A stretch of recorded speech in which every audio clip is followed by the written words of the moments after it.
Здравствуйте, уважаемые ребята! Я рада приветствовать вас на уроке русского языка и литературы. Раздел 5.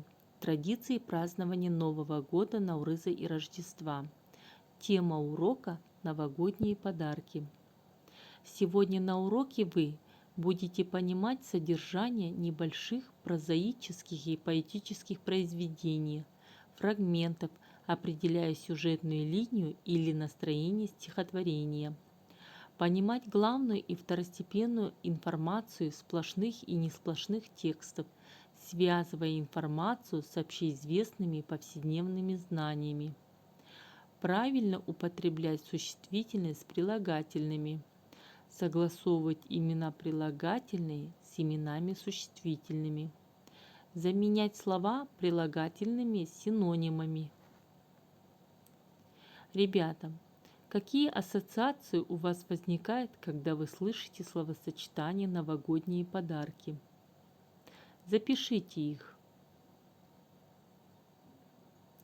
Распределите прилагательные по цвету, по размеру, по весу, по характеру, по возрасту, по внешнему виду, по вкусу, по форме, по запаху, по звуку. Подумайте, что они обозначают данные прилагательные. Проверьте себя, ребята.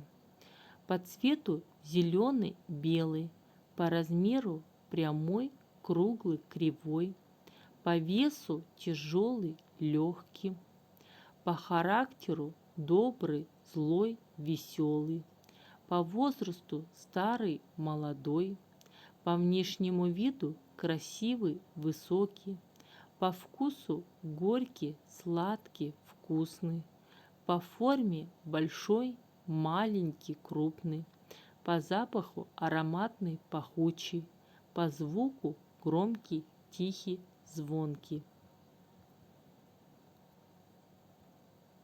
А теперь, ребята, возьмите на заметку.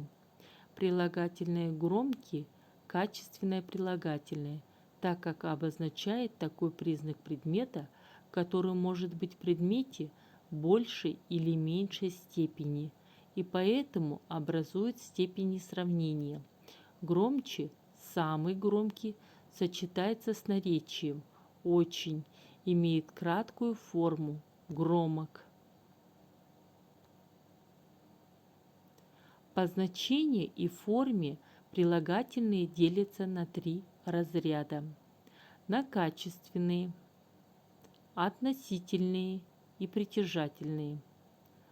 Качественные прилагательные обозначают такой признак качества предмета, который может быть в этом предмете в большей или меньшей степени.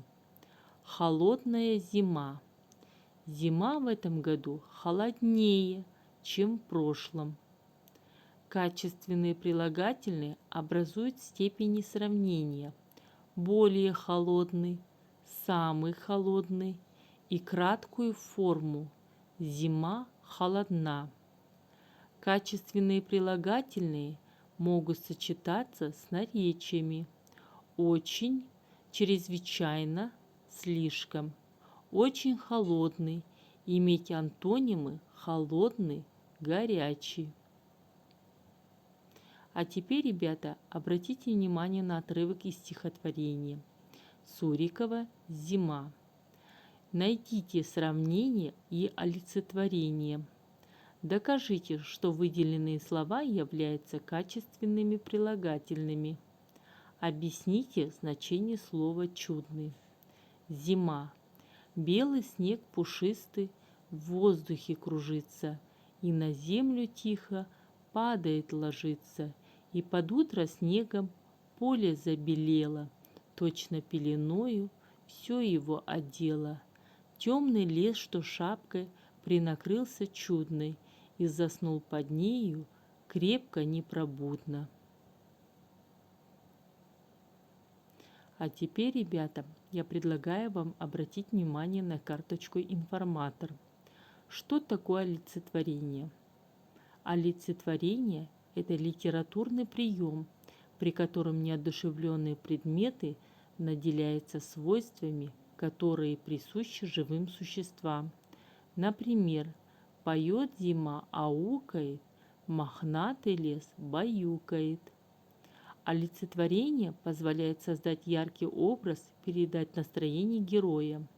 Сравнение – это литературный прием, основанный на сопоставлении качеств, явлений предметов с целью пояснения одного из них при помощи другого.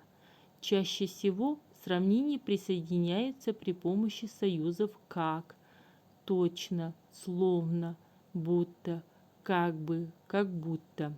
В сравнении всегда упоминается оба сравниваемых предмета. Например, как белые постели легли снега. Обратите внимание на текст. Прочитайте текст и озаглавьте текст. Выпишите в качественные прилагательные, образуйте от них все формы сравнительной и превосходной степени. В Норвегии подарки детям раздают маленькие домовые нисси. Они носят вязаные колпачки и очень любят сладкое. Поэтому дети в канун Нового года раскладывают по дому разные лакомства. В Индии в новогоднюю ночь родители кладут на поднос небольшие подарки, и утром дети должны с закрытыми глазами ждать, пока их не подведут к подносу. Неважно, когда и как празднуют люди Новый год или как зовут снежного дедушку. Главное, что в новогоднюю ночь все дети всегда получают от Деда Мороза прекрасные подарки. Ребята, обратите внимание, возьмите на заметку, слово «домовой» в славянской мифологии – сказочное существо, обитающее в доме, злой или добрый дух дома. А теперь, ребята, обратите на следующее задание. Замените данные прилагательные синонимами. Используя слова-помощники: крохотный, знойный, студенный, дремучий, гигантский, знаменитый. Проверьте себя. Очень холодная вода, студенная вода. Очень жаркое лето, знойное лето. Очень густой лес, дремучий лес. Очень большой город, гигантский город. Очень известный поэт, знаменитый поэт. Очень маленькая книжечка, крохотная книжечка. А теперь, ребята, пофантазируйте, какие новогодние подарки получают дети разных стран. Сделайте словесные зарисовки, запишите их в тетрадь. А теперь прослушайте отрывки из произведений Некрасова «Мороз, красный нос». Выпишите качественные прилагательные вместе с существительными. Найдите синонимы к слову «замерзать». Тепло ли тебе, молодица? С высокой сосны ей кричит. Тепло, отвечает вдовица, сама холодеет, дрожит. Тепло, а сама коченеет, мороз как коснулся ее.